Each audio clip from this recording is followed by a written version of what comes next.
Today, I'm showing you every glitch, tip, and trick to defeat the Storm King. Now, if you see anything in this video or even in any of my previous videos that you don't yet have unlocked or have not found, I do have a video breaking down how to unlock everything in LEGO Fortnite right now that has to do with the Storm King update. So if you see anything that you don't know about, please go back and watch that video. Now, first things first, the best way to fight the Storm King is having a sapphire crossbow with gold. Now that's going to give you 4 runes that you can throw on top of it, and mine is going to have lifesteal tier 3, damage tier 3, zapping tier 3, and stormbane tier 3. When it comes to that lifesteal spot, you can absolutely replace that with durability or destruction based on how you want to use this, but I really like having lifesteal on there to gain a heart every single time that I get a kill. Now zapping, damage, and stormbane is going to do maximum damage to as many of the minion enemies around you, and having lifesteal is just going to help give you back some of the health you lost. Now the spear that I talk so highly of is going to be ruby and gold, as well as 3 runes, which are going to be damage tier 3, destruction tier 3, and stormbane tier 3. But I do read the comments about using copper or using sapphire, so let me cover exactly why we like to use this. Now I'm personally only using the ruby spear to fight the Storm King, so that means hitting his weak points or hitting these respawners.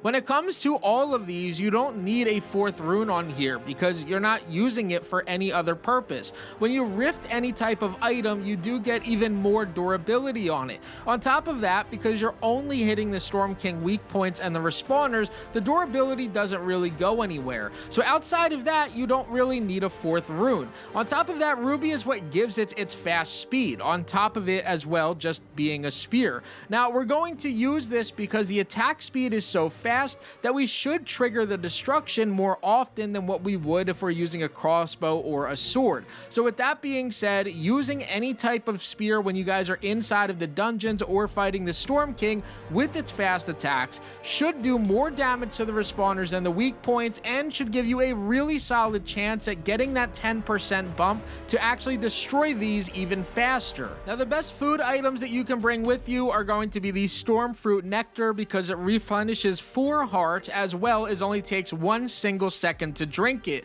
Now the other food item that you could take with you is black and blue sushi, or alternatively a grilled meat. The reason why I mention the meat is because it's a little bit easier to find, and it gives you 1.5 extra hearts. So once you're filled up when using that storm fruit nectar, you can actually just eat grilled meat to give you additional hearts for extra safety. Now the first thing you need to focus on in these fights is going to be the purple or pink respawners. You're going to pull out your ruby spear in order to do this. Now the reason why is because when you kill out those respawners, it will actually stop respawning any of these enemies. Otherwise, they're just going to keep coming after you. After that, you're going to pull out your crossbow and just hit any one of those enemies. What that's going to do is then trigger in that zapping after each kill, give you different type of heals if you guys have lifesteal on it, but also just kill the enemies at the fastest rate. So what we're going for here is going to be speed, which is why we're using the ruby spear as well as zapping on our crossbow. Now the first attack is going to be that electric beam that he shoots off. What you actually want to do here is wait until it hits the ground before you move when he uses this attack. What that's going to do is prevent him from changing the direction that it goes in to hit you. Now next up is called iframing, but to me this is just simply a glitch because it's not supposed to be in the game. When the Storm King is throwing these electric rocks at you, you can actually dodge directly into them last second, absorb all of the damage from it, which will actually turn into 0 total damage. Alternatively, if you just dodge at the exact same time that he throws this, it will do 0 damage no matter what direction you go into. Just don't try to do that to the electric beam. Next up, we want to manipulate the Storm King into doing ground attack. So what that means is while he's in the middle of a different attack, you're going to run directly underneath him to force him to do a ground attack.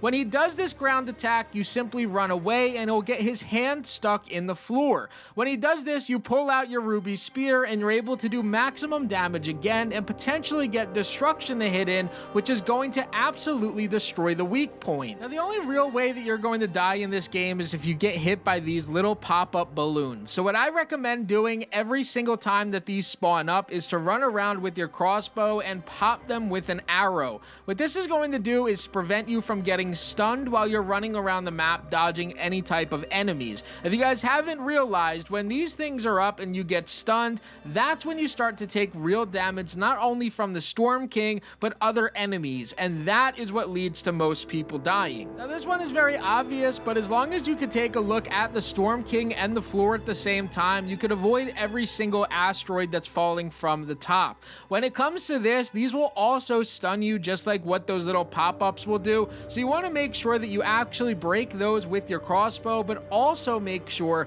that you're going to avoid any of those meteors. Now the respawners are great for when you're trying to catch your breath. They actually don't take any damage from the Storm King and actually can kind of be a shield for you when it comes to other enemies. What I recommend doing when the enemy is actually using any type of attack, whether that's going to be the shell crabs, the larger crabs that shoot the projectiles, or the Storm King using that laser, I would simply sit behind those and wait until after the attacks happen and then break the respawners. That way you just have an extra layer of shield. Now a lot of people told everybody about this early on, but when it comes to fighting these much larger crabs, they're probably the most deadly inside of the Storm King arena. So what I recommend doing is having a shield, because that shield can stop these smaller projectiles. You guys can also use that trick that I mentioned before about dodging at the exact same time that it's going to hit you to take 0 damage. You guys can see I'm on my expert mode world. I don't have full hearts, which means I can be one shot, and I know that this trick works so well that I'm still just diving directly into these attacks.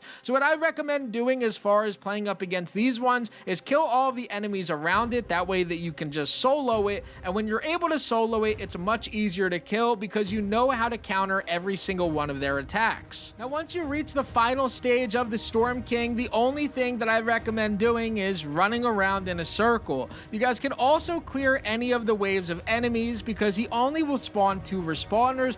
Wipe those out and you're pretty much 1v1ing the Storm King. Use a crossbow right here and all you have to do is hit the large body of his, run around in a circle, and you'll kill him very easily. Now the Storm King is very difficult to fight and definitely very difficult to kill, which is a good thing for the game because not every single time that you fight him is a guarantee. But using these glitches, tips, and tricks in the meantime is definitely going to help every single one of you guys get the job done, which is going to help you unlock some of the mythics and new items that are in the game that you can't get unless you defeat him. Let me know of any other tips and tricks that you guys have for people down in the comment section below. And as always, guys, this was Crafty, and I'm out.